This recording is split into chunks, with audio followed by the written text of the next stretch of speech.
Hey there, AP Language and Composition Period 5, taught by Mrs. Martin. This video is brought to you by two sick boys and one very tall boy. It's Keegan, it's Will, and it's your guy Eric. For your pleasure, we read the book Gulliver's Travels by Jonathan Swift. Let's run it for the cardio. In a world of oculus and intellectual horses, Lemuel Gulliver explores the lands of Laputa and Houyhnhnms after unfortunate events at sea. In his book Gulliver's Travels, Jonathan Swift critiques human society during the 1700s by expressing the absurdity of Gulliver's experiences. He employs satire, allusion, and juxtaposition to depict and expose humankind's countless flaws in covert ways. To the aristocracy, Gulliver's adventures in Laputa is a direct call-out to the decisions and priorities of the government. Meanwhile, his adventures on Houyhnhnm's land is a message to humankind about nature and humans' place within it. The Laputans are characterized as people who are weird with odd necks and eyes. They are also science enthusiasts, almost to the point of obsession. They value mathematical and musical concepts as they all wear clothing decorated with it and band right-degree angles in their architecture. Their king owns a palace filled with musical and mathematical instruments. To compensate for the obsession, the Laputans will have flappers, who are people that carry sticks with pouches at the end, gently strike with his bladder the mouth of him who is to speak, and the right ear of him or them to whom the speaker addresses himself, to remind them how to speak and listen. The author tries to point to the inhuman characteristics of these creatures caused by their own insanity. Normal people do not need to be reminded to perform simple tasks. In the end, the Laputans' rigid adherence to rules causes a limitation on their society. Swift is alluding to all the supposedly revolutionary scientists at his time. Those people are so devoted to their studies that they've forgotten how to be human. Additionally, the king took several hours just to respond to Gulliver. This proves the ineffectiveness of royalty in England addressing local issues. Next, the whole island of Laputa is a symbol for terrible governing. All the power of Laputa is exercised through technology to the land beneath. There is a magnet at the center to control its flight, and it is pushed up and pushed down. It was as if the government of England floats over its subjects and controlled them in dominating ways. The floating island is also symbolic for a distance between the government and its people. The king, nobility, and scientific thinkers are oblivious to any dire situations underneath. The floating Laputan island is able to simply squash any city in their shadow if they do please. The nobility's disregard for the needs of their people and their willingness to crush insubordinate citizens underfoot like a boot squashes a bug shows how Swift viewed the English government's inability to take care of their people. The situation that Swift paints is obviously hyperbolic. A reasonable government would not want to wipe their cities off the face of the planet, but this hyperbole is effective in showing the disregard that governments, specifically England, can have for their citizens. Meanwhile, down at the city of Legato, there is an academy that dedicates itself to the development of new theories on agriculture and projects to elevate the standards of living in Legato. However, the work done was never reliable, and most have left the land in poverty. These projects would include the extraction of sunbeams from cucumbers, turning of poop to food, turning of ice into gunpowder, designing of a house from the roof down, teaching of how to mix colors of artists from a blind person, and curing of patients by blowing through them. Additionally, the professors would teach writing students how to produce a philosophical book through a machine that generates random words, and teach the math students by having them eat wafers with equations on them.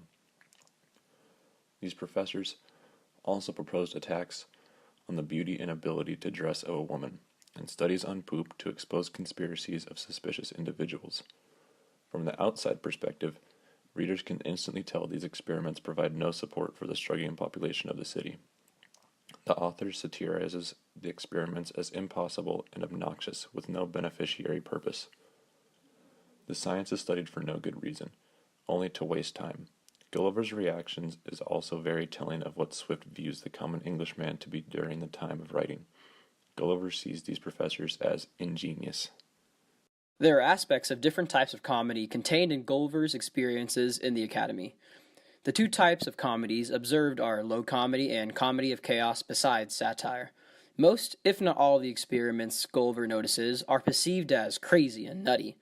The simple mention of poop, or human excrement, as Swift referred to it, plays into low comedy. The images of a serious scientist trying to transform quote-unquote human excrement back into food, or another one of his peers studying a pile of quote-unquote human excrement, intensely to solve a plot are silly and ridiculous. The pure nuttiness of the Academy provides this part of the story with low comedy. Not only can low comedy be derived from these scenes, but comedy of chaos can also be noted. A reader will find the idea of building a house from the roof to the foundations funny, or the idea of trying to eat wafers to learn math as silly.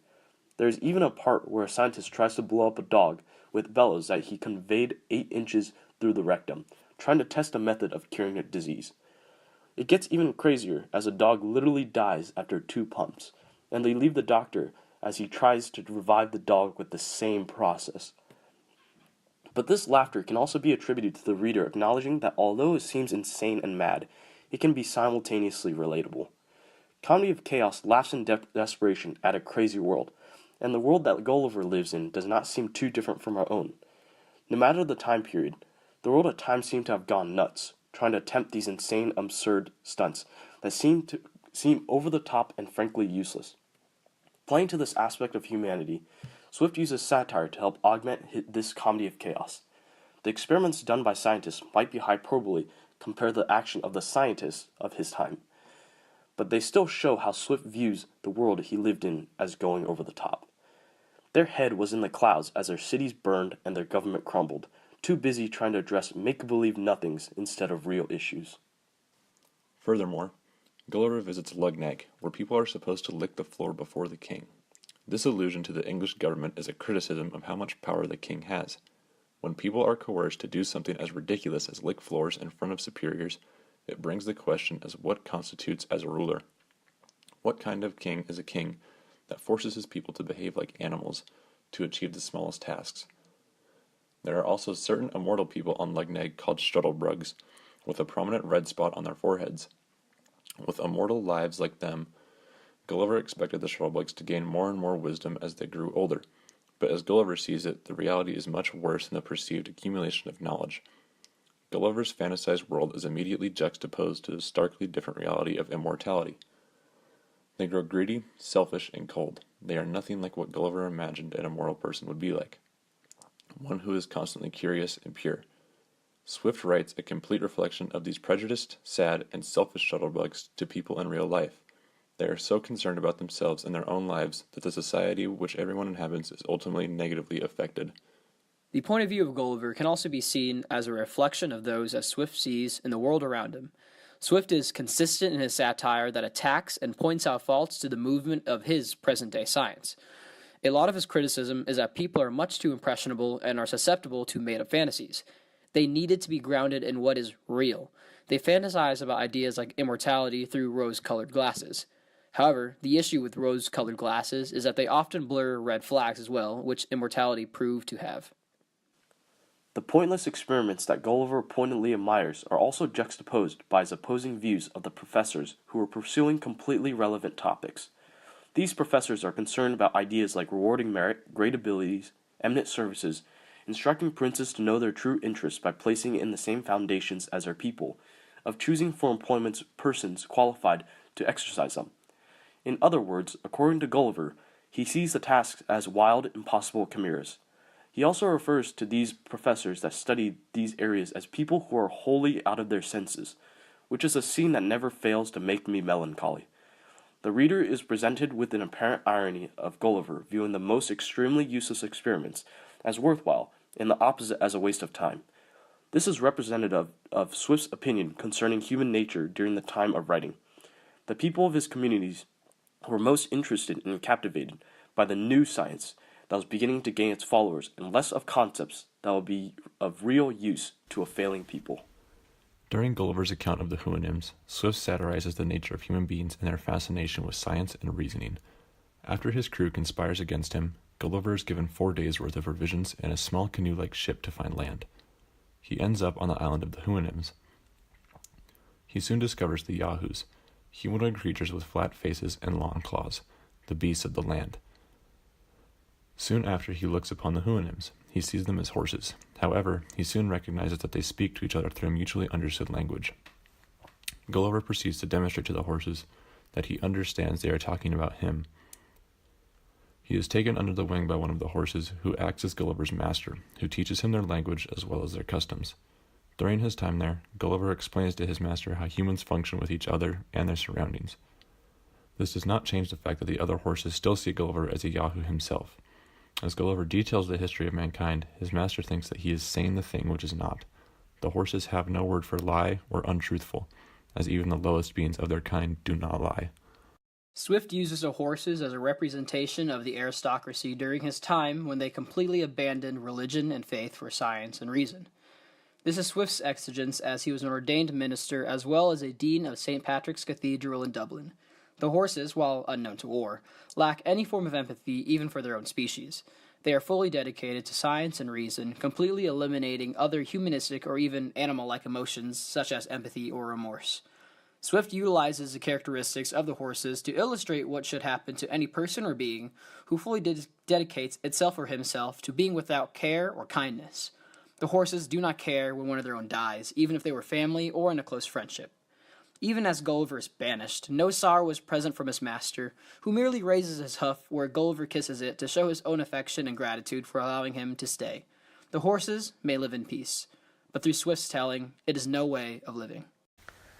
The Yahoos on the Houyhnhnms are also satirized by Swift through the use of hyperbole.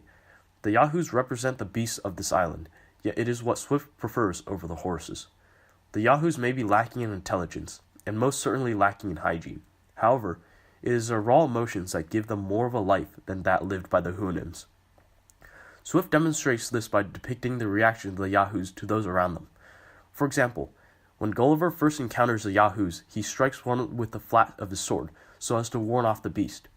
In response, at least 40 came flocking around him, ready to retaliate, even in the face of danger and death. Another example is found when Gulliver attempts to take a young Yahoo to examine it. It howls in agony, and the flock of 40 return once more, ready to fall into harm's way for one of their own. Lastly, when Gulliver is bathing in a stream, a female Yahoo notices bare skin and throws herself at him in an attempt to have relations with the unwilling Gulliver. While the Yahoos are still disgusting and beastly in every passage they are present, the focus of Swift's writing is in their actions. Swift wants his readers to realize the Yahoos live a life more like our own than that of the Houyhnhnms. They care for one another and desire the feeling of being wanted and cared for. Swift uses the exaggerated beastly characteristics to show that just because he is urging people to not fully entrance themselves with science and reason, he does not want them or see them as beasts. He instead uses the hyperbole for assisting low comedy as well as comedy of chaos in his satire. Gulliver's Travels not only provides a captivating storyline with countless absurdities, it more importantly advocates for a change in society. Jonathan Swift adds loose comedy to lighten up his tone, delves deeper into societal issues when exposing an important topic, and demonstrates key rhetorical devices to allow the audience to grasp the purpose from varying perspectives, from the trivial exchanges between characters to the satirization of entire societies. Swift does not fail to reflect on tangible matters in the real world and cogently criticizes them in a harmless way.